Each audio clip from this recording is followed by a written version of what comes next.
Hello everyone, कैसे हैं आप? एकदम बढ़िया। बिल्कुल ऐसे ही आप हंसते रहिए, मुस्कुराते रहिए, पढ़ाई भी करते रहिए। प्यारे दोस्तों, हम आपके लिए अपने इस YouTube channel Digvijay commerce classes पर इनकम टैक्स, आयकर की पूरी एक सीरीज़ लेके आ रहे हैं, जिसमें आप एक तरफ से इनकम टैक्स के सारे रूल और उनके प्रैक्टिकल क्वेश्चंस पाएंगे। मतलब आपकी पूरी क्लास 1 बाय 1 एक तरफ से चलेगी, बिल्कुल वैसा जैसा ऑफलाइन या क्लासरूम पढ़ाई में चाहते हो। उससे भी बेहतर पढ़ाई होगी।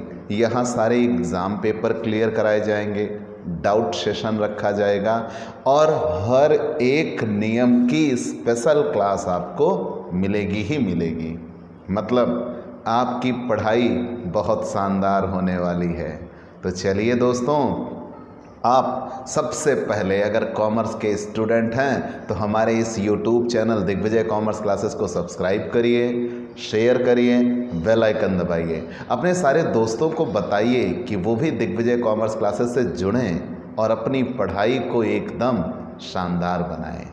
आइए हम आज आपके लिए अपने इस वीडियो के माध्यम से एक ऐसा लेसन या यूं कह लीजिए एक ऐसा टॉपिक आपको बताने वाले हैं जो पूरे इनकम टैक्स में हर जगह आपको मिलेगा। कर मुक्त आएँ, कर से छूटें। अगर आप 1 बाय 1 रेगुलर क्लास पाना चाहते हैं, सारे एग्ज़ाम पेपर सॉल्व करवाना चाहते हैं, डाउट सेशन रखना चाहते हैं, तो आप हमसे पेड क्लास लीजिए। पेड क्लास पाने के लिए आप हमारे व्हाट्सएप नंबर पर व्हाट्सएप करिए, मैसेज करिए, आपको पेड क्लास की पूरी जानकारी दे दी जाएगी, जिसमें आप बहुत थोड़े से शुल्क का भुगतान करेंगे और आपको रेगुलर क्लास मिलेगी। 1 बाय 1 क्लास मिलेगी और आप हमसे बहुत थोड़ी फीस पर कॉमर्स के किसी भी सब्जेक्ट की क्लास ले सकते हैं। ठीक है, वो सारी क्लासेस यहाँ अवेलेबल हैं। हम इनकम टैक्स पे चलते हैं। कर से छूटें या कर मुक्त आय। पहले ये जान लीजिए कर मुक्त आय कहते किसे हैं, फिर कौन कौन सी आय कर मुक्त है वो जानना होगा, और फिर जानना होगा कितनी कर मुक्त है और किसके लिए कर मुक्त है। ध्यान देना मैंने क्या कहा। पहले ये जानिए कर मुक्त आय कहते किसे हैं, एग्जेम्प्ट इनकम या नॉन टैक्सेबल इनकम।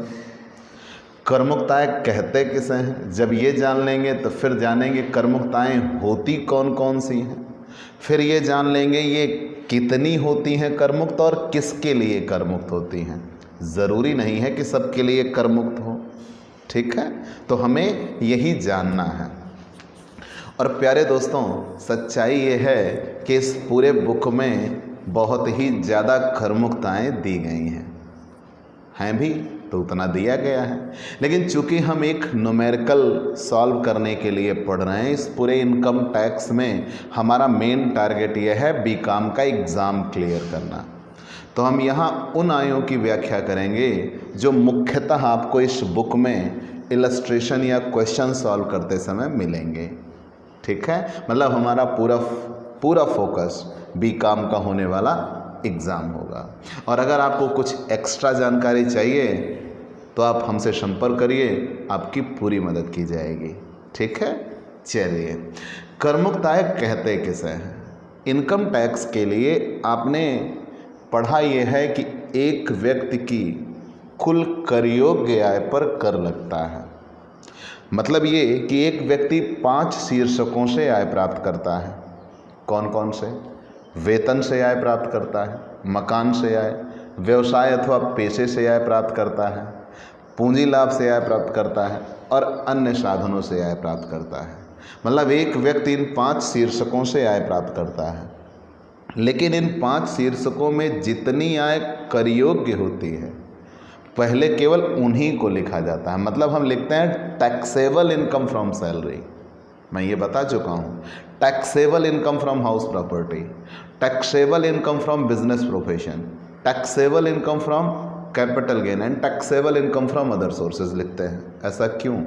क्योंकि प्रत्येक शीर्षक की गणना करते समय अगर उसमें कहीं कोई एग्जैम्प्ट इनकम मिलती है तो पहले उसमें हम उसको शामिल करते ही नहीं हैं। ठीक है, पहली चीज़। जब हम प्रत्येक शीर्षकों की आय की गणना करते समय उसको शामिल नहीं करते तो अभिप्राय ये है कि कुल आय की गणना करते समय इनको छोड़ दिया जाता है। क्यों?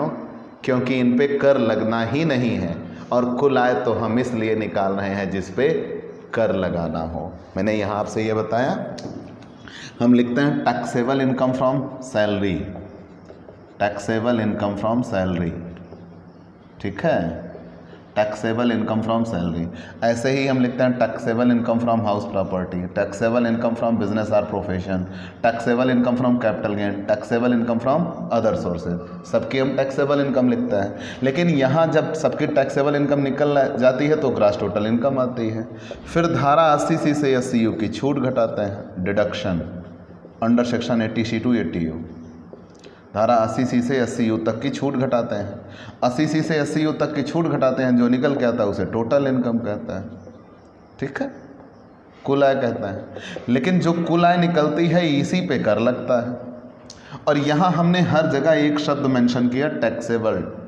टैक्सेबल टैक्सेबल मतलब इसमें अगर कुछ ऐसा है जो कर मुक्त है तो वो शामिल नहीं हुआ है।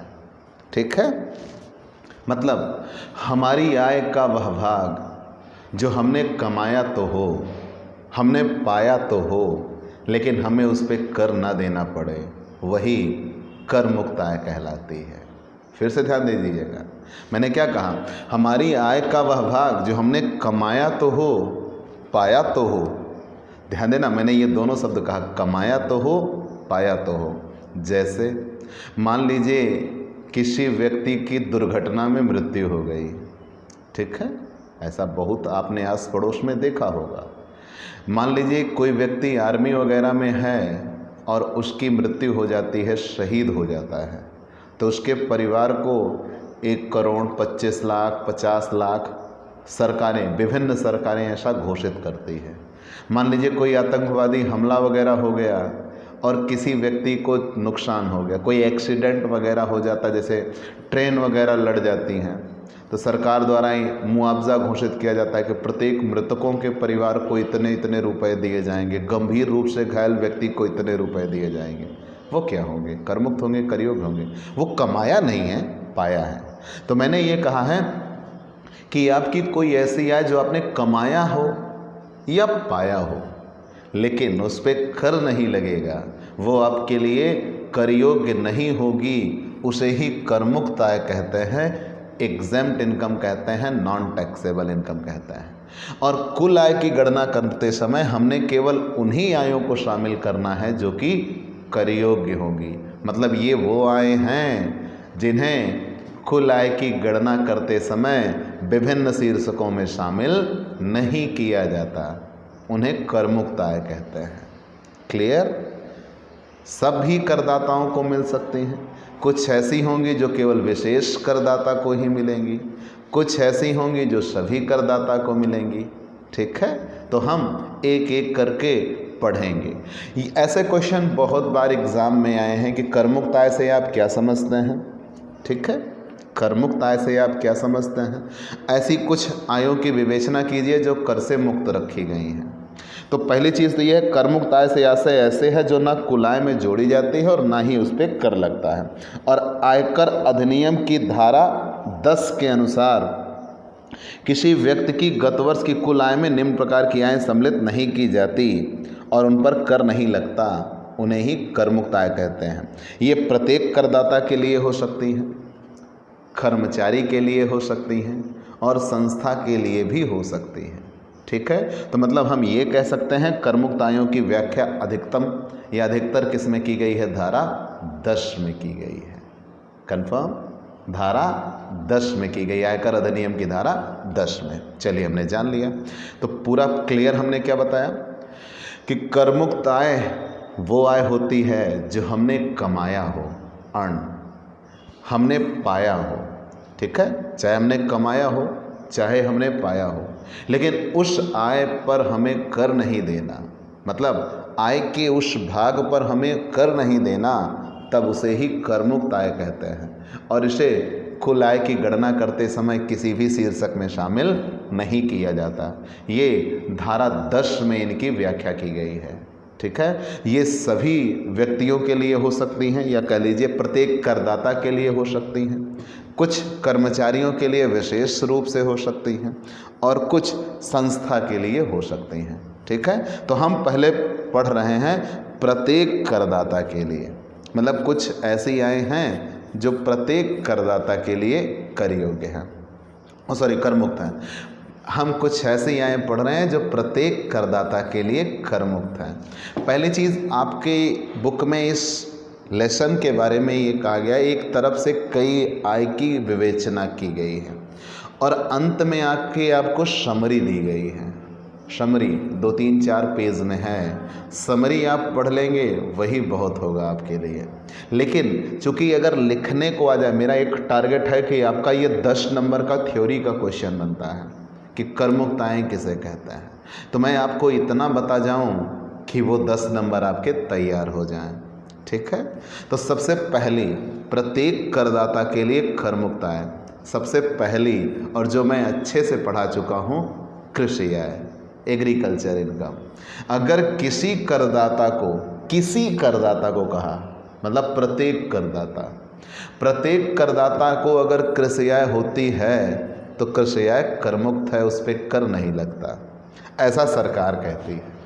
अब आप ये सोच रहे होंगे कि यही दिग्विजय सिंह ने ये कहा था कि कृषि आय भी ऐसी होती है जिस पे हमारे यहाँ का कर विधान ऐसा है कि उस पर भी कुछ ना कुछ कर लग जाता है, मानता हूँ, लेकिन ऑन पेपर नियम यह है कि कृषि आय करमुक्त होती है, और वहाँ भी तो आपने कृषि आय पर कर निकाल कर घटा दिया था, मतलब कृषि आय को कर से मुक्त रखा गया है।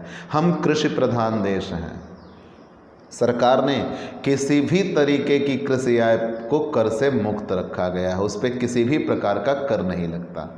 ठीक है, अब आप ये बात जानिएगा कि अगर किसी व्यक्ति की कुल आय करमुक्त सीमा से ज़्यादा हो और कृषि आय 5,000 रुपये से ज़्यादा हो, तो कुल आय में कृषि आय को जोड़ देते हैं। ध्यान देना मैंने क्या कहा, अगर कुल आय करमुक्त सीमा से ज़्यादा हो, एग्जम्पशन लिमिट, यह मैं क्लियरली पूरा मेंशन कर चुका हूँ एग्रीकल्चर इनकम में। अगर किसी व्यक्ति की कुल आय करमुक्त सीमा से ज़्यादा हो, सामान्य नागरिक के लिए 2,50,000, वरिष्ठ नागरिक के लिए 3 लाख और अति वरिष्ठ नागरिक के लिए 5 लाख। अगर किसी व्यक्ति की कुल आय करमुक्त सीमा से ज़्यादा हो और कृषि आय भी 5,000 रुपये से ज़्यादा हो, तो दोनों को जोड़ देते हैं, उसे एग्रीगेट इनकम कहते हैं, और एग्रीगेट इनकम पे टैक्स लगता है। अब एग्रीगेट इनकम पे टैक्स जब निकाल चुके होंगे तो उसमें कृषि आय पे भी कर लग जाएगा, तो कृषि आय पे हम अलग से कर निकाल के उसको घटा देते हैं। तो मतलब हुआ ना, कृषि आय करमुक्त होती है। अगर 5,000 के नीचे है तो उसको शामिल ही नहीं करेंगे, क्लियरली करमुक्त। अगर 5,000 के ऊपर है तो पहले एक बार जोड़ के टैक्स निकालेंगे, दूसरी बार कृषि आय पे कर निकाल के घटा देंगे। मतलब हम ये कहेंगे कि कृषि आय को कर से मुक्त रखा गया है।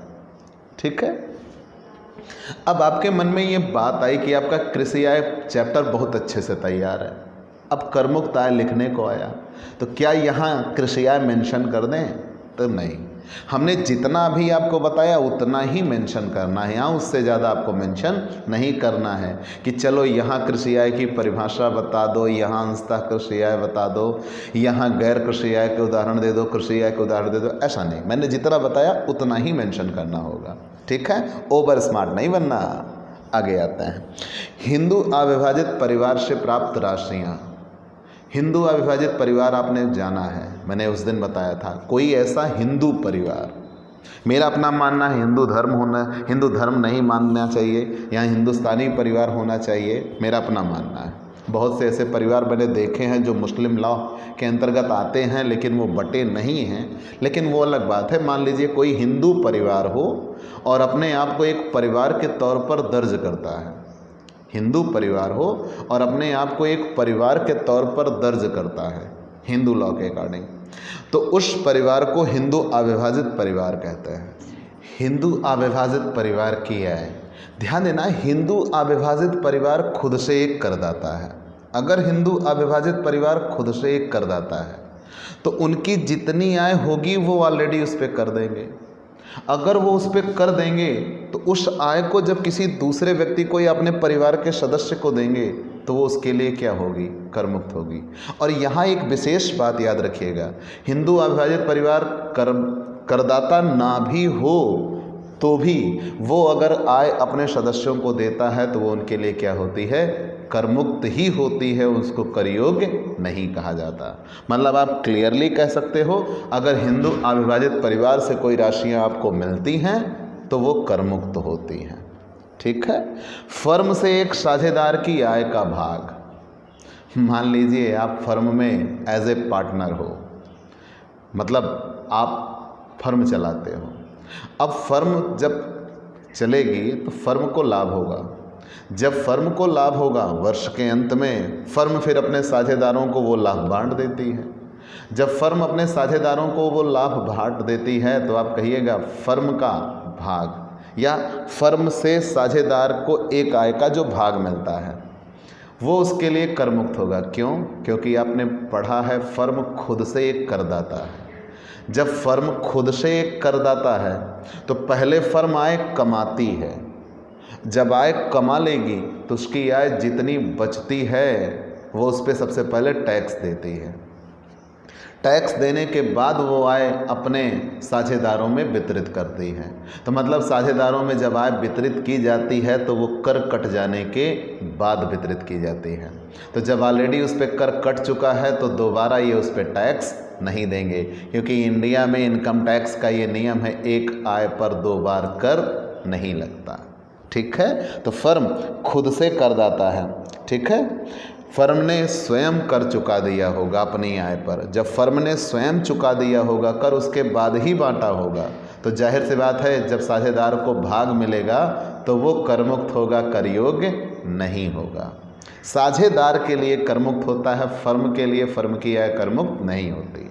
आगे बढ़ जाते हैं। भोपाल गैस विभीषिका 1985 के अंतर्गत 1985 में भोपाल गैस त्रासदी हुई थी। तो जो भोपाल गैस त्रासदी हुई उसमें बहुत से लोग मारे गए थे। आज भी वहाँ उसका देखने को मिलता है, रिएक्शन देखने को मिलता है। बच्चे काफ़ी हद तक मतलब विकलांग वगैरह पैदा होते हैं। लेकिन अगर कहीं भोपाल गैस विभीषिका के तहत किसी को कोई पैसा मिला है, कोई भी पैसा मिला हो, तो वो पैसा कर मुक्त होगा। उस पर अभी तक कभी कर का कोई प्रावधान नहीं किया गया है। ठीक है। विपत्ति पर क्षतिपूर्ति, अगर मान लीजिए कोई समस्या आई, जैसे मैंने अभी कहा था ना, एक्सीडेंट हो जाए, कहीं कोई आतंकवादी हमला वगैरह हो जाए, कोई बाढ़ आपदा वगैरह आ जाए, तो भूकंप वगैरह आ जाए, तो इस पे सरकार क्या करती है कि कुछ ना कुछ पैसे घोषित करती है कि चलिए जितने पीड़ित परिवार हैं उन पीड़ित परिवारों को इतने इतने रुपए सरकार देगी, कंपनसेशन के तौर पर देगी। तो अगर ऐसा होता है तो जो विपत्ति पर पैसे मिलते हैं वो पूरी तरह से करमुक्त होते हैं, उस पर कहीं भी कोई टैक्स नहीं लगता। मतलब वो पूरे सीधे उस परिवार को दिए जाएंगे, उस पर टैक्स नहीं लगेगा। ठीक ऐसा जैसे मान लीजिए कोई शहीद व्यक्ति है और उसके परिवार को 1 करोड़ मिलते हैं तो वो पूरे उसके लिए 1 करोड़ उसके फैमिली में पहुँचेंगे। लेकिन ठीक उल्टा अगर आप कौन बनेगा, करोड़पति में 1 करोड़ जीत गए तो 30% तो 30 लाख पहले से कर निकल गया, फिर उसके बाद उस पर अधिभार निकल जाना है, फिर उस पर शिक्षा उपकर निकल जाना है, मतलब 28 लाख के आसपास निकल जाएगा। 32 लाख के आसपास निकल जाएगा, तो 68 लाख के आसपास आपको मिलेगा। ठीक है। तो ये चीज़ें निकल के आती हैं, दोनों में अंतर, कर का इतना बड़ा अंतर हो जाता है। तो आपने क्या क्या जान लिया? कृषि आय कर मुक्त होती है सभी करदाता के लिए। ठीक है। हिंदू अविभाजित परिवार से भाग कर मुक्त है, फर्म का भाग कर मुक्त है। फिर उसके बाद आपने पढ़ लिया भोपाल गैस विभीषिका से 1985 के अंतर्गत अगर किसी को आय होती है तो वो कर मुक्त है। विपत्ति पर क्षतिपूर्ति कर मुक्त है। और जीवन बीमा पॉलिसी से प्राप्त राशि, आपने जीवन बीमा कराया इसीलिए इसको कर नियोजन में रखा जाता है। अगर आप जीवन बीमा कराते हो तो जितना जीवन बीमा में पैसा जमा करते हो वो आपका LIP कहलाता है, लाइफ इंश्योरेंस प्रीमियम। और जिस वर्ष करते हो धारा 80C के तहत आपको उसकी छूट मिलती है जीवन बीमा प्रीमियम की। और बाद में जैसे आज आपने 10,000, 20,000, 25,000 प्रीमियम जमा किया, हर वर्ष आप प्रीमियम जमा करते जाते हो, तो हर वर्ष जितना आप प्रीमियम जमा करते जाते हो उसकी धारा 80C के तहत आपको छूट मिलती है।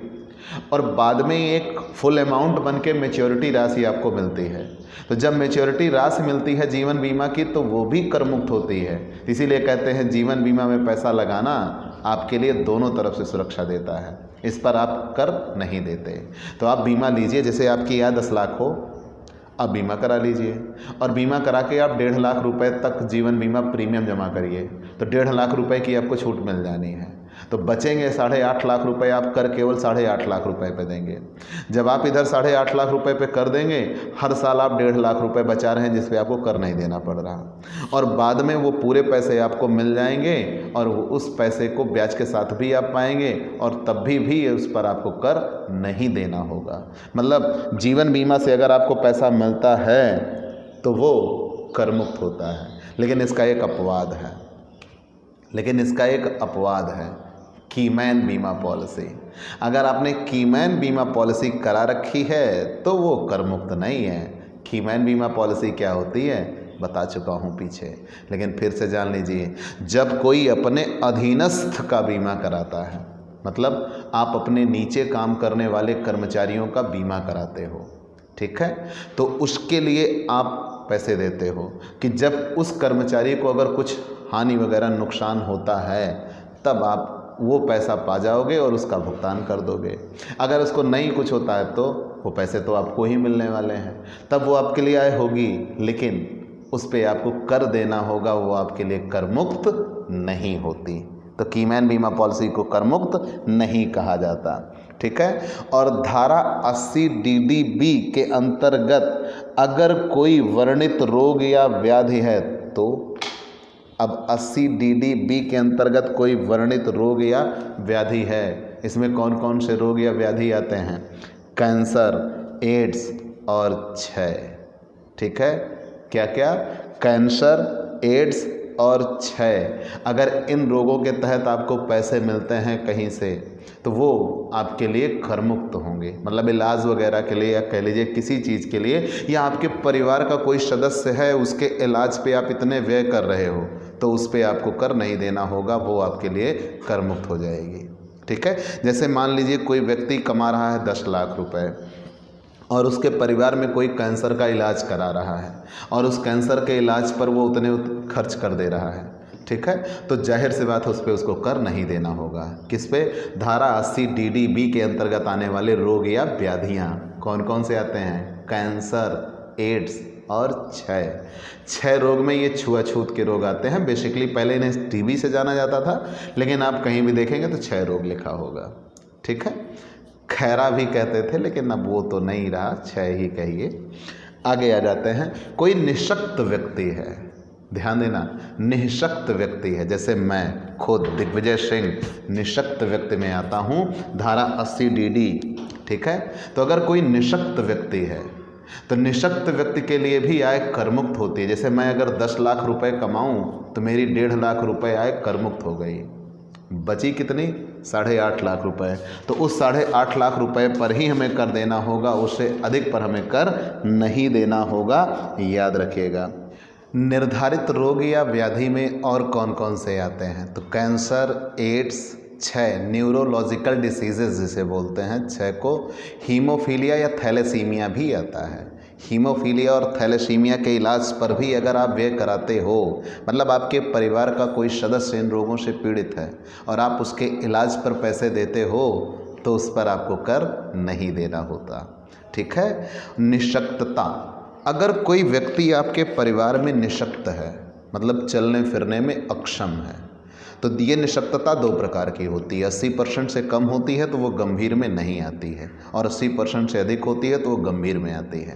जैसा कि आप जानते हैं कि मैं दिग्विजय सिंह एक 100% विकलांग व्यक्ति हूँ दोनों पैरों से। आपने मेरे पैर नहीं देखे होंगे, हो सकता है आपने देखे भी हों। तो मैं एक निःशक्त व्यक्ति हूँ और गंभीर निःशक्त व्यक्ति हूँ, 100% विकलांग। अब तो नरेंद्र मोदी जी की भाषा में दिव्यांग कह लीजिए। तो अगर गंभीर निःशक्त हैं तो गंभीर निशक्त व्यक्ति 1,25,000 रुपये तक की उसकी आय कर मुक्त होगी। मतलब यूँ कह लीजिए कि जिसने इनके ऊपर खर्च किया, मान लीजिए मेरे पिताजी पर मैं डिपेंडेंट हूँ, आश्रित हूँ, तो वो जितना कमाएंगे उस कमाई में से पहले 1,25,000 रुपये निकल जाएगी मेरे खर्च रख रखाव आदि के लिए, कह लीजिए मेरे जीवन निर्वाह के लिए 1,25,000 उनके माइनस कर दिए जाएंगे, शेष जो बचेंगे वो उस पर कर देंगे। ठीक है। और अगर गंभीर निशक्त नहीं है तो 75,000। ठीक है। तब कितने आ जाएंगे? 75,000। तो ये याद रखिएगा, अगर गंभीर निशक्त है तो उसके लिए 1,25,000 रुपये, और अगर सामान्य निशक्त है तो उसके लिए 75,000 रुपये तक कर मुक्त होती है, उस पर कर नहीं देना पड़ता। ऐसे ही राष्ट्रीय पेंशन प्रणाली न्यास द्वारा भुगतान अगर मिलता है तो राष्ट्रीय पेंशन प्रणाली न्यास द्वारा अगर कोई भुगतान मिलता है तो वो भी कर मुक्त होता है। और अब एक नई स्कीम चलाई गई है, सुकन्या समृद्धि खाता। मतलब आप अपनी बिटिया के लिए सुकन्या योजना के तहत पैसे जमा करते हो। जैसे आपको आय मिलती है तो आपने अपनी बिटिया के नाम से कुछ पैसे उसमें प्रतिमाह जमा कर देना है। तो जितने पैसे आप अपनी बिटिया के लिए सुकन्या खाते में जमा करते हो उस पैसे पे आपको कर नहीं देना होता। ठीक है। उस पैसे पे आपको कर नहीं देना होता। ऐसे ही अगर आप मान लीजिए बैंक खाते में पैसा जमा करते हो, उस पर ब्याज मिलता है तो तब तो वो कर योग्य है। लेकिन अगर पोस्ट ऑफिस में आप जमा करते हो तब पोस्ट ऑफिस में भी खाता होता है, पोस्ट ऑफिस में भी आप पैसे जमा कर सकते हो। जैसे आप बैंकों में खाता जानते हो वैसे पोस्ट ऑफिस में भी खाता खुलता है, वहाँ भी सेविंग अकाउंट होता है, करंट अकाउंट होता है। अगर आप पोस्ट ऑफिस में खाते में पैसा जमा करते हो तो उस पर जो आपको ब्याज मिलता है वो कर मुक्त होता है, उस पर आपको कर नहीं देना पड़ता। ठीक है। पूरा कर मुक्त होता है, याद रखिएगा। ऐसे ही अगर किसी को स्कॉलरशिप मिलती है तो हाँ जी, चेहरे तो खुश हो गए आपके। अगर किसी को स्कॉलरशिप मिलती है पढ़ाई के लिए, ठीक है, चाहे वो सरकार दे या कोई संस्था, ध्यान देना कुछ संस्थाएं भी होती हैं स्कॉलरशिप देती हैं, तो अगर सरकार से मिले तो भी और संस्था से मिले तो भी स्कॉलरशिप कर मुक्त होती है। अब यहाँ कुछ बातें होती हैं, मान लीजिए वो स्कॉलरशिप कम मिले या ज़्यादा मिले, तो मुद्दा ये है आपने खर्च किया, कम खर्च किया, ज़्यादा खर्च किया, बिल्कुल भी ना खर्च किया हो चलेगा, लेकिन स्कॉलरशिप अगर मिलती है तो वो पूरी कर मुक्त होती है। फिर आपने उस पर खर्च कितना किया है ये मायने नहीं रखता। ये मैंने खर्च करना किसे कहा? जैसे मान लीजिए आपका एडमिशन 2,000-3,000 में हो गया और आपको स्कॉलरशिप 10,000 रुपये मिली है तो भी पूरे कर मुक्त होंगे। ये नहीं कि 2,000 दिया है तो वही 2,000 कर मुक्त, बाकी शेष कर योग्य हो जाए, तो स्कॉलरशिप कर मुक्त होती है। ऐसे ही संसद सदस्य तथा राज्यों के विधानमंडल के सदस्यों के भत्ते, इस पे मैं थोड़ा विवादित बात मानता हूँ, ऐसा होना नहीं चाहिए लेकिन है। अब ये दिल से विवादित मानता हूँ और आजकल व्हाट्सएप सोशल मीडिया पे मैसेज भी बहुत वायरल होते हैं कि संसद सदस्यों को वेतन या भत्ता मिलता है तो वो कर मुक्त होता है। संसद सदस्यों को भत्ता या सुविधाएं मिलती हैं तो वो कर मुक्त होती है। और मैं विवादित इसलिए मानता हूँ, कोई भी संसद सदस्य है, मतलब एमपी कह लीजिए, ठीक है, एमपी एमएलए दोनों, विधायक और सांसद, अगर विधायक और सांसद को कोई भत्ता मिलता है, भत्ता कहते किसे हैं? मालिक जब अपने कर्मचारी को उसकी आवश्यकताओं के लिए या कुछ जीवन निर्वाह से संबंधित अगर नकद पैसे देता है जो वेतन के अलावा दिया जाता है तो उसे भत्ता कहते हैं। ठीक है, अलाउंसेस कहते हैं। या जब हम सैलरी रिलेशन पढ़ाएंगे तो क्लियरली पूरे भत्तों की क्लास आपको पढ़ाई जाएगी। ठीक है, अलाउंसेस। तो मान लीजिए कोई एम्प्लॉयर अपने एम्प्लॉय को उसको कुछ एक्स्ट्रा वर्क देता है, कोई अतिरिक्त कार्य पड़ता है और उसकी पूर्ति के लिए उसको नकद पैसे देते हैं। तो जब उसकी पूर्ति के लिए उसको नकद पैसे देते हैं तो उसे भत्ते कहते हैं और ये भत्ते कर मुक्त होते हैं। अब आपको कुछ ऐसी बातें बताता हूं, जैसे टेलीफोन, प्रत्येक सांसद को और विधायक को 10,000 रुपये फ़ोन के लिए दिए जाते हैं महीने। यार आप बताओ, 200 रुपये में तो एक महीना फ्री होता है, 200 रुपये में 1 महीना फ्री होता है ना फ़ोन आज का। चलो 600 रुपये में 3 महीना का फ्री होता है। तो ये किस बेस पर 10,000 रुपये लेते हैं? क्या ये उचित है? बिल्कुल नहीं है, मैं इसे उचित नहीं मानता हूँ। लेकिन इस वैश्विक मंच पर मैं ये कह रहा हूँ, मैं इसे उचित नहीं मानता हूँ। सरकार को इस पर ध्यान देना होगा। और सोचिए कितने सांसद हैं, ठीक है, 700 के आसपास यहाँ मान के चलिए ज़िले हैं या विधानसभा में सीटें हैं, तो कितने हैं? तो मतलब ये है, और जो एक बार जीत गया उसको मिलता ही रहता है, तो अगर जोड़ा जाए तो कितना हो जाएगा। तो एक अच्छी पहल हुई है इस बार कि 30% सांसद अपने भत्तों आदि में कटौती कर रहे हैं। लेकिन वो चूँकि कोरोना काल आया केवल इस बार, ठीक है, आगे तो फिर लेंगे। तो याद रखिएगा, मैं इसे उचित नहीं मानता हूँ। लेकिन नियम तो नियम होता है बेटा, कि अगर किसी संसद सदस्य को भत्ता मिलता है, अलाउंस मतलब वेतन के अतिरिक्त नकद दिया जाता है, किसी कार्य विशेष के लिए दिया जाता है, जैसे मैंने उदाहरण दिया टेलीफोन के लिए, तो वो पूर्णतया कर मुक्त होगा। ऐसे ही इनको अगर सुविधा भी मिलती है तो वो सुविधा भी कर मुक्त होती है। जैसे इनको जो आवास वगैरह दिए जाते हैं वो कर मुक्त होते हैं। और याद रखिएगा, ये चाहे दैनिक बेस पर मिले या इकट्ठे मिले, दोनों ही दशाओं में ये कर मुक्त होते हैं।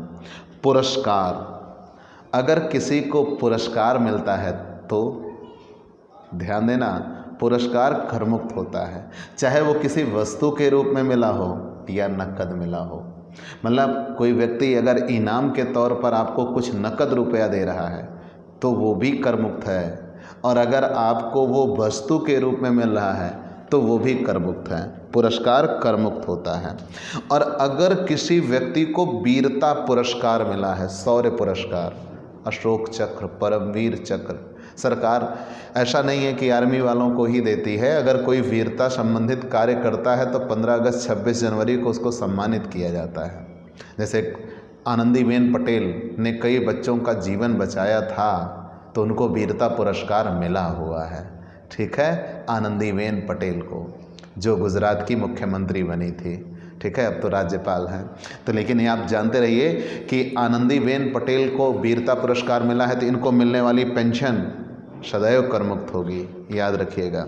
तो अगर किसी व्यक्ति को वीरता पुरस्कार मिला हुआ है तो उसको जितनी पेंशन मिलेगी वो उसके मिलने वाली पेंशन कर मुक्त होगी, और पूरे जीवन की पेंशन कर मुक्त होगी, ताउम्र।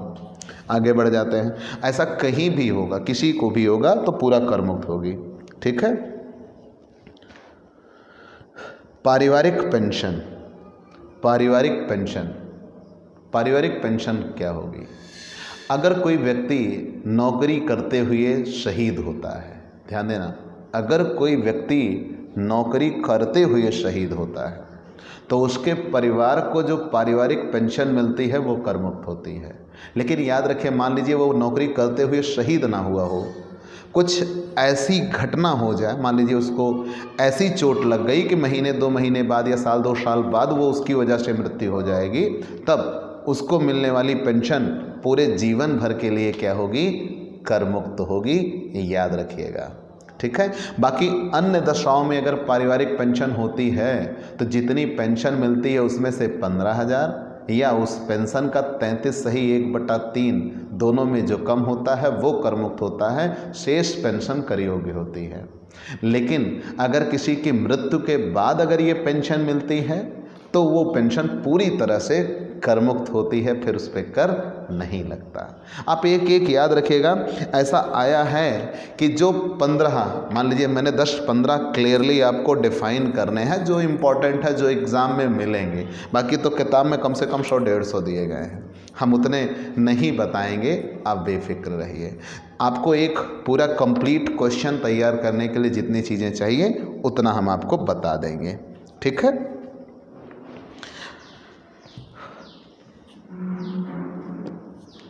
मान लीजिए कोई सिक्किम राज्य में आय प्राप्त करता है, कहाँ? सिक्किम राज्य में, सिक्किमी कहा गया है।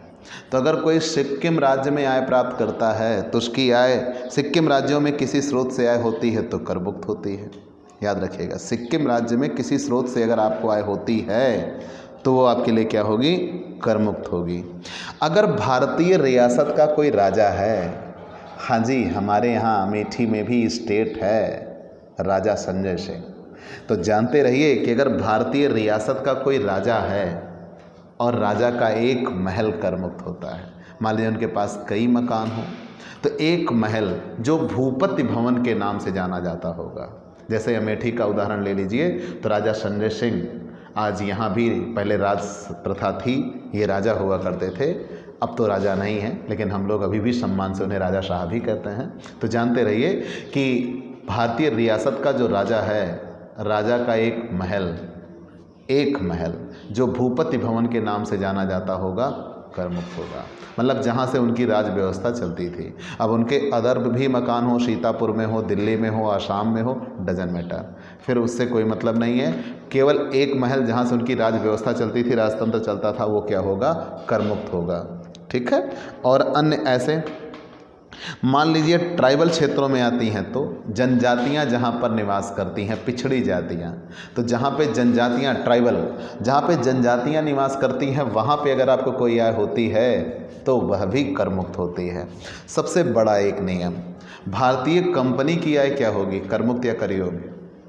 तो भारतीय कंपनी की आय तो कर योग्य होगी। मतलब कंपनी जो कमाती है वो उस पर कर देती है, लेकिन जब कंपनी कर देती है तो कंपनी से प्राप्त होने वाला लाभांश क्या होगा? वो कर मुक्त होगा। याद रखना, भारतीय कंपनी से अगर आपको लाभांश मिले, चाहे वो यहाँ मिले वो वहाँ मिले, ठीक है, मतलब चाहे जहाँ मिले, भारतीय कंपनी अगर लाभांश देती है, चाहे भारत में दे चाहे विदेश में दे, तो भारतीय कंपनी से मिलने वाला लाभांश पूरी तरह कर मुक्त है, उस पर आपको कर नहीं देना है। क्यों? क्योंकि कंपनी खुद से एक करदाता है। जब कंपनी खुद से एक करदाता है तो कंपनी पहले आय कमाएगी, आय कमाने के बाद अपने खर्चे करेगी, खर्चे करने के बाद जो उसका लाभ बचेगा उस पर कर देगी, और कर देने के बाद जो शेष बचेगा वो अंशधारियों में बांट देगी। तो अंशधारियों में बटेगा कब? कर देने के बाद या कर देने के पहले? तो अंशधारियों में बटेगा कर देने के बाद। अगर अंशधारियों में बटेगा कर देने के बाद, तो जाहिर सी बात है अंशधारियों को मिलने वाला लाभांश कर मुक्त होगा। और ध्यान रहे, चाहे पूर्वाधिकार का हो और चाहे समतांश का हो, लाभांश किसी शेयर होल्डर को मिले, प्रेफरेंस को मिले या इक्विटी को मिले, एग्जेम्प्ट होगा। क्यों? क्योंकि कंपनी खुद से एक करदाता है और वो उस आय पर ऑलरेडी कर दे चुकी होगी। और मैंने अभी बताया था कि एक आय पर 2 बार कर नहीं लगता। लेकिन तुरंत आपके दिमाग में बात आई ऋण पत्र पर ब्याज।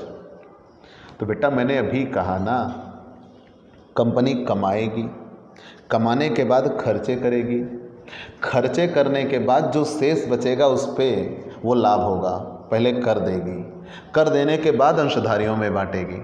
ऋण पत्र को कब दिया जाता है? खर्चों में। तो कर देने के पहले होता है कि कर देने के बाद? वो कर देने के पहले होता है। तो अगर आपने डिवेंचर खरीदा है, उस पर आपको ब्याज मिलता है, तो उस पर आपको टैक्स देना होगा। और अगर आपने शेयर खरीदा, उस पर आपको डिविडेंड मिलता है, तो उस पर आपको टैक्स नहीं देना होगा, एग्जेम्प्ट होता है। ठीक है, याद रखिएगा कि भारतीय कंपनी से लाभांश कर मुक्त है, भारतीय कंपनी से ब्याज कर मुक्त नहीं है। भारतीय कंपनी से अगर आपको वेतन मिलता है तो वो भी कर मुक्त नहीं है, लेकिन लाभांश कर मुक्त है। और विदेशी कंपनी का लाभांश हो तो तब तो कर योग्य है। ठीक है। उपहार अगर आपको मिलता है तो कर मुक्त होता है, चाहे वो वस्तु के रूप में मिले या नकद मिले। अगर रिश्तेदार से उपहार मिलते हैं तो उपहार क्या होते हैं? कर मुक्त होते हैं। ठीक है। ऐसे ही आप कई चीज़ें आप देखते रहिएगा।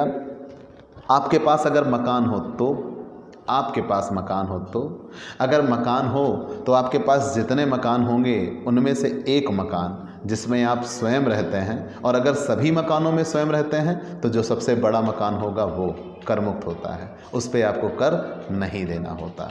ठीक है। तो ऐसे ही आपको चीज़ें मिलती चली जाएंगी। मैंने कई चीज़ों के बारे में आपको मेंशन किया जो व्यक्ति के लिए मिलेंगे। आप और भी जान लीजिएगा। जैसे मान लीजिए आप पेंशन पाते हो, पेंशन पाते हो, ठीक है, तो आप जब वेतन वगैरह पाठ पढ़ेंगे तो उसमें मिल जाएगा। जब पेंशन पाते हो तो पेंशन पाने के लिए आप क्या करते हो? इकट्ठा, मतलब हमारे यहाँ क्वेश्चन कहा जाता है पेंशन बेच दी जाती है। ठीक। तो हमारे यहाँ ये कहा जाता है पेंशन बेच दी गई। तो अगर आपने पेंशन बेच दिया, भजाना, कम्यूट कराना जिसे कहते हैं इन इंग्लिश वर्ड, कम्यूट कराना, एक मुश्त लेना, तो मंथली आपको पेंशन मिलती है तो आपने अपनी पेंशन मंथली रोक दी, कहा चलो ठीक है इतना पैसा हमें इकट्ठा दे दीजिए। तो वो आपकी आने वाली पेंशन के लिए एक अनुमान होता है, एक प्रोडिक्शन होता है कि आप इतने दिन तक सरवाइव करोगे और उसके आधार पर उतनी पेंशन आपको जोड़ के दे दी जाती है, वो एक मुश्त कहलाती है। और उस पर 2 नियम है, 2/3 और 1/2 के हिसाब से कर मुक्त होती है, वो आप आगे पढ़ेंगे, मतलब उसमें कर मुक्ति होती है, वो पार्टली है लेकिन एग्जेम्प्ट है, ठीक है। कर मुक्त होती है वो वेतन पाठ में आप आगे पढ़ेंगे, ठीक है। मान लीजिए विदेश में अगर कोई भत्ता या अनुलाभ मिलता है तो वो भी कर मुक्त है, बशर्ते वो सरकारी कर्मचारी को मिले। अगर सरकारी कर्मचारी को भारत के बाहर नौकरी करने के लिए अगर कोई भत्ता या अनुलाभ मिलता है, भत्ता भी मैंने बताया था, किसी कार्य विशेष के लिए वेतन के अलावा अगर आपको नकद इन मॉनेटरी फॉर्म आपको कुछ दिया जाता है तो वो आपके लिए अलाउंस कहलाता है, परकेजेट्स, अलाउंस कहलाता है। और परकेजेट्स किसे कहते हैं? वेतन के अलावा किसी कार्य विशेष के लिए इन फॉर्म ऑफ फैसिलिटीज़ अगर आपको कुछ मिलता है, सुविधाओं के रूप में आपको कुछ मिलता है तो अनुलाभ कहलाता है। जैसे याद रखिए, मान लीजिए आप कहते हो ना कि 10,000 रुपये भैया महीना, रहना खाना फ्री, तो रहना खाना ये जो है वो फैसिलिटी मिल रही है, वो आपके लिए फ्री है। इनकम टैक्स वाले आएंगे तो जोड़ेंगे कितने का रहना कितने का खाना, ठीक है, उस पर आपको टैक्स देना होगा, याद रखिएगा, उस पर आपको टैक्स देना होगा। तो यहाँ अगर कोई भारत सरकार का कर्मचारी है और विदेश में काम करता है तो विदेश में ही उसको भत्ता और सुविधा मिलेंगी, तो वो पूरी तरह से कर मुक्त होंगी, ठीक, बशर्ते वो सरकारी कर्मचारी को दिया जाए और भारत सरकार द्वारा दिया जाए, ठीक है। और ऐसे ही मृत्यु या अवकाश ग्रहण करने पर ग्रेच्युटी, अगर किसी कर्मचारी को अवकाश ग्रहण करने पर कोई ग्रेच्युटी मिलती है, ठीक है, या मृत्यु के बाद ग्रेच्युटी मिलती है तो कर मुक्त होती है, लेकिन उस पर भी लिमिट है, कितनी कर मुक्त होगी, लिमिट है, वो आप आगे पढ़ेंगे, लेकिन एग्जेम्पशन है, ठीक है। और देख लेते हैं जो स्पेशल कोई हो। मैंने देखिए यहाँ पे एक कहा था कि आपको चार्ट दिया गया संक्षेप में, मेरी बुक में है पेज नंबर 81 पर, ठीक है, पेज नंबर 81 पर। तो पेज नंबर 81 पर कई चीज़ें दी गई हैं, हम आपके लिए उनको डिस्क्राइब करते हैं, एक तरफ से देखते हैं भाई, जो विशेष मिलेगा वो हम आपको ज़रूर बताएंगे, ठीक है। देखिए, कृषि आय मैंने पहले ही बता दिया, ये सभी करदाता के लिए कर मुक्त होती है, बशर्ते वो 5,000 से कम हो, और अगर 5,000 से ज़्यादा हो तो किसी करदाता की आय अगर 5,000 से ज़्यादा है कृषि आय और कुल आय कर मुक्त सीमा से ज़्यादा है तो पहले जोड़कर वैल्यूएट करेंगे, उस पर टैक्स लगाएंगे, बाद में कृषि आय पर कर निकाल कर घटा देंगे, मतलब फाइनली हम ये कहेंगे कृषि आय कर मुक्त होती है। आगे बढ़ जाते हैं। हिंदू अविभाजित परिवार से अगर कोई सदस्य है, उस सदस्य को परिवार से कुछ आय मिलती है तो वो पूरी कर मुक्त होती है, ठीक है। और ये किसको मिलेगी? केवल हिंदू अविभाजित परिवार के सदस्य को। फर्म से उसके साझेदार की आय का भाग, ये फर्म का जो पार्टनर होगा, साझेदार होगा, उसको और कर मुक्त होगी, ठीक है। भोपाल गैस विभीषिका, भोपाल गैस त्रासदी में जो पीड़ित हुए थे उसकी छूट किसको मिलेगी? केवल एक व्यक्ति करदाता को मिलेगी, ठीक है। अगर आप फर्म चलाते हो तो भोपाल गैस विभीषिका में उस फर्म पर क्या रोल, लेकिन अगर आप व्यक्ति हो तो आप उससे पीड़ित हुए हो तो आपको उसकी छूट मिलती है। विपत्ति पर क्षतिपूर्ति केवल एक व्यक्ति को ही मिलती है। अगर मान लीजिए कोई पीड़ित हुआ, मैंने उदाहरण दिया था, कहीं आपको कुछ नुकसान हुआ, त्रासदी वगैरह आ गई या कोई आपदा आ गई, उससे आप पीड़ित हुए, सरकारों द्वारा मुआवजे के तौर पर आपको पैसे दिए जाते हैं तो वो पूरी तरह से कर मुक्त होगा। जीवन बीमा पॉलिसी से प्राप्त धनराशि, ये सभी करदाता के लिए कर मुक्त होता है। LIC जितने भी करदाताओं ने कराई होगी सबके लिए ये कर मुक्त होगी, ठीक है। मैच्योरिटी राशि, सुकन्या समृद्धि खाते से भुगतान केवल व्यक्ति के लिए ही कर मुक्त होगा। अगर आप अपनी बिटिया, तो बिटिया तो व्यक्ति के लिए ही होगी, तो अगर किसी व्यक्ति ने अपनी बिटिया के लिए कुछ पैसे जमा किए हैं सुकन्या खाते में तो वो पूरी तरह से कर मुक्त होंगे, ठीक है। राष्ट्रीय पेंशन प्रणाली से भुगतान कर मुक्त होता है। ऐसे ही आपको मैंने बताया दैनिक भत्तों में संसद सदस्य तथा विधायक जो कि एक व्यक्ति होगा उनको अगर भत्ते मिलते हैं तो वो कर मुक्त होते हैं, उनको अगर सुविधाएं मिलती हैं तो कर मुक्त होती हैं। उच्च एवं उच्चतम न्यायालय के जजों को भत्ता मिलता है तो कर मुक्त होता है, और उनको मिलने वाली सुविधाएं भी कर मुक्त होती हैं। ये सब एक व्यक्ति के लिए ही हैं, बशर्ते वो उस पद पर हों। ठीक है। ऐसे ही आपको शौर्य पुरस्कार प्राप्त व्यक्ति की पेंशन, मैंने आनंदीबेन पटेल का उदाहरण दिया कि अगर किसी को शौर्य पुरस्कार मिला है, वीरता पुरस्कार, तो वीरता पुरस्कार पाने वाले व्यक्ति की पेंशन जो मिलेगी पूरे जीवन भर वो कर मुक्त होती है। जब किसी व्यक्ति को शौर्य पुरस्कार मिलता है, वीरता पुरस्कार, तो उसको फिर ताउम्र पेंशन दी जाती है सरकार द्वारा, एक प्रशस्ति पत्र के तौर पर दिया जाता है और पूरे जीवन भर पेंशन मिलती है। ठीक है। जैसे कश्मीर में एक जीजा साले थे, दोनों ने मिलकर एक आतंकवादी पकड़ लिया था। पहले आतंकवादी ने जीजा साले को पकड़ा था, बाद में जीजा साले ने मिलकर आतंकवादी को पकड़ लिया। ठीक, तो उसको पेंशन दी जाएगी, हर वर्ष पेंशन दी जाएगी, और वो पूरी तरह से क्या होगी, कर मुक्त होगी, अगर उनको वीरता पुरस्कार मिला हो तो। ठीक है। आगे आइए। जैसे मैंने एक स्टेटमेंट पढ़ा था, गणेश चंद्र सत्यार्थी, सत्यार्थी जी का नाम सुना आपने, सत्यार्थी। तो सत्यार्थी ने कई लोगों को बचाया, फिर उन्होंने ऐसे काम किए, नोबेल पुरस्कार भी वो सम्मानित हुए। तो सत्यार्थी ने क्या काम किया, कई ऐसी बच्चियों को जिनको मान के चलिए उनके देह का धंधा कराया जाता था उनसे, उन लोगों को, वो गरीब बच्चों को, वो जिनके अंगों की तस्करी की जाती थी, उनको बचाने का उन्होंने काम किया है। ठीक है। तो ऐसे व्यक्ति भी हमारे देश में या लोग मिलते रहते हैं आपको। तो अगर कोई ऐसा वीरता पुरस्कार संबंधी कार्य कर जाता है और सरकार की नज़र में वो आता है, जैसे एक बच्चे को भी वीरता पुरस्कार मिला जिसने बाढ़ में फंसे हुए एम्बुलेंस को रास्ता दिखाया था। ठीक है, खुद तैर कर उसने रास्ता दिखाया था और एम्बुलेंस को पार कराया था। इन ऐसे कोई अगर काम आप कर जाते हो, दिलेरी का काम कर जाते हो, तो आपको वीरता पुरस्कार मिलता है, और वो वीरता पुरस्कार पाने के बाद आपको पूरे ज़िंदगी भर पेंशन मिलती है, और वो पेंशन कर मुक्त होती है। ठीक है।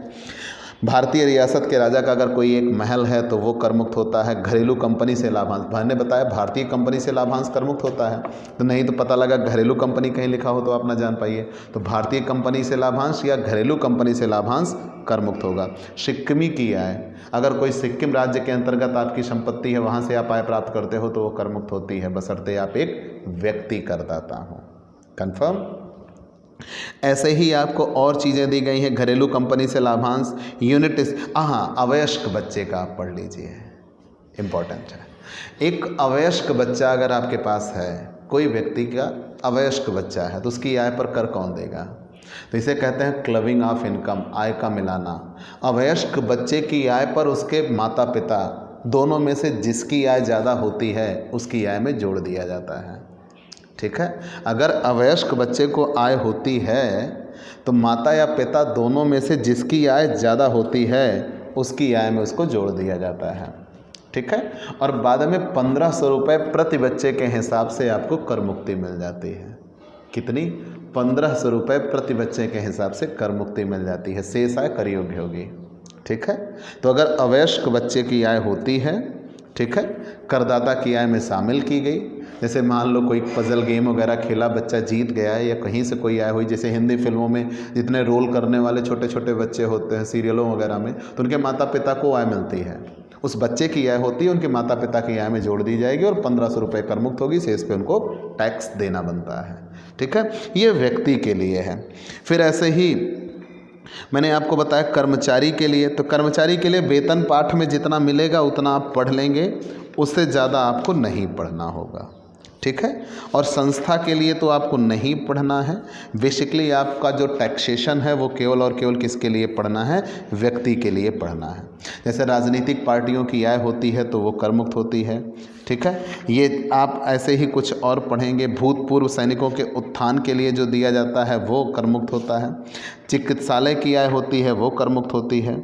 ठीक है। जो ये बिल्डिंग्स वगैरह होती हैं, जैसे रेलवे स्टेशन की बिल्डिंग हुई, बस अड्डे की बिल्डिंग हुई, राजनीतिक पार्टी के कार्यालय वगैरह हुए, अगर ये बिल्डिंग के रूप में आप देखते हो तो ये कर मुक्त होता है।